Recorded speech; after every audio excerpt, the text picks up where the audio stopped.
Bueno, muy buenas tardes. Vamos a hacer unas pequeñas conclusiones con relación a las relaciones internacionales, teniendo como referencia a Francia. No es fácil asociar una visión de un todo, de un pueblo, nación o Estado, en su conjunto como lo hace la disciplina de las relaciones internacionales, ya que se reviste de una enorme complejidad ver a Francia como la representante de esa Europa legitimista o la revolucionaria a finales del siglo XVIII. Hablando de la historia, ¿cierto? Ver a Francia a favor de la colonización o en su contra a lo largo del siglo XIX, verla también a favor del pacifismo o del belicismo durante la Primera Guerra Mundial.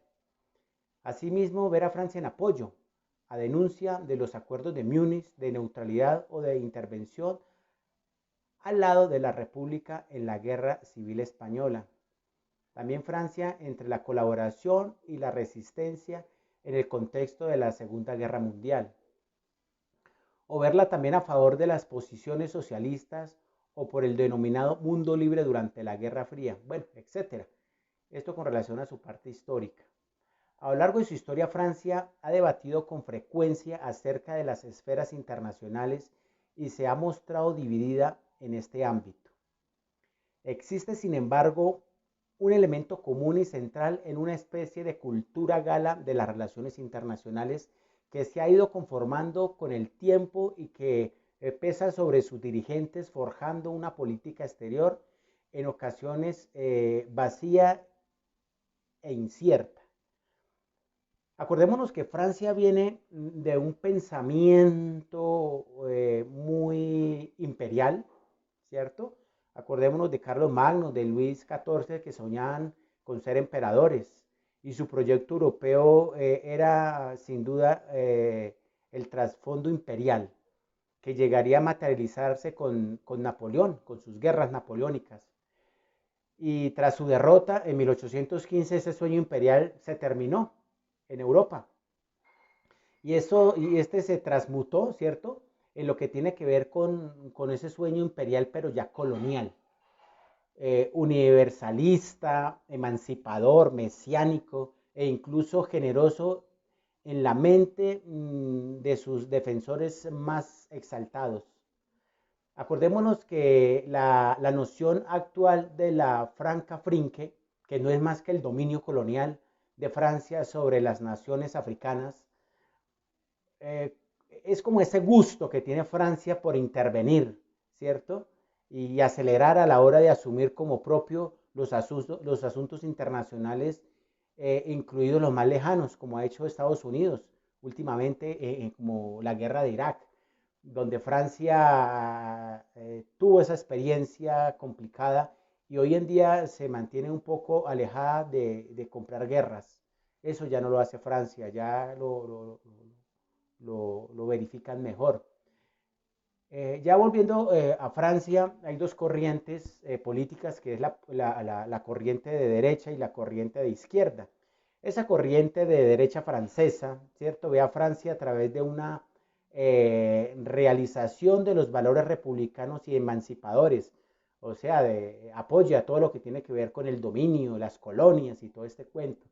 Ya la derecha francesa solo concibe una Francia cristiana, occidental y blanca, basada, por ejemplo, en aquella historia de Juana de Arco, de ese orden moral, de la perpetua tentación antisemita, que conduce a menudo a una sobrevaloración del parámetro religioso a la hora de considerar situaciones de conflicto y aún más lo que tiene que ver con aquella descripción política y diplomática siempre cuidadosa en esta materia, o sea, muy idealista, hablando ya en términos de realismo e idealismo, ¿cierto? Ya la derecha es muy idealista y la izquierda con su contraparte. Ya la historia que tiene Francia en Europa, pues la hace fuerte, esa historia es fuerte, que tiene Francia en Europa, donde la podemos ver muy paternalista, ¿cierto? Donde le reclaman a Francia con frecuencia esa historia. Esta política internacional sigue siendo jacobiana, apasionada por los debates sobre la soberanía, vinculado a una cultura westfaliana, ¿cierto? Esa Westfalia que ellos tomaron y pudieron pues ya tener esa soberanía en sus estados, cuya impronta francesa se tiene en cuenta a menudo. Acordémonos también de este concierto europeo, ¿cierto? Tal y como se concibió y se organizó tras la derrota de Waterloo, sigue siendo también un referente potente.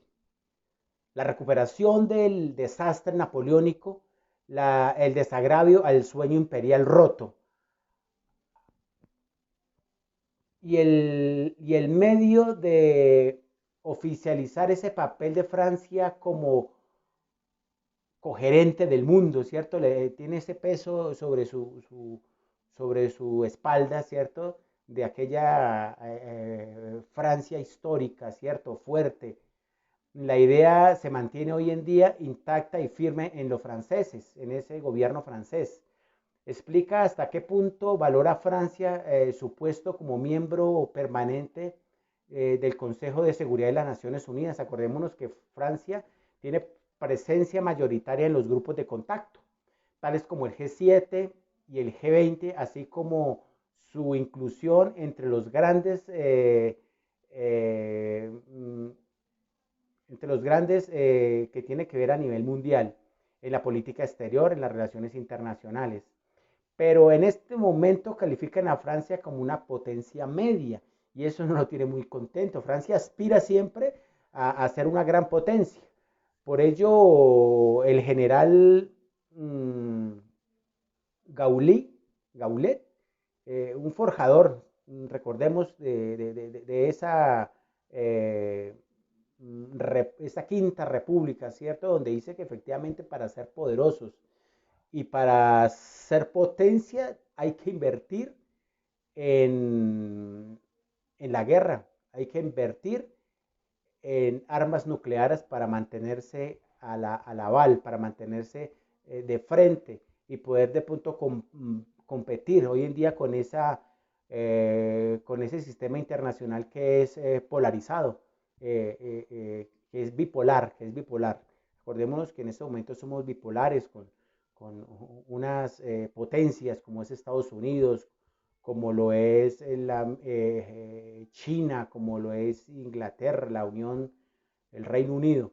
Entonces, este es mi aporte frente a las relaciones internacionales con referencia a Francia. Muy amable y gracias.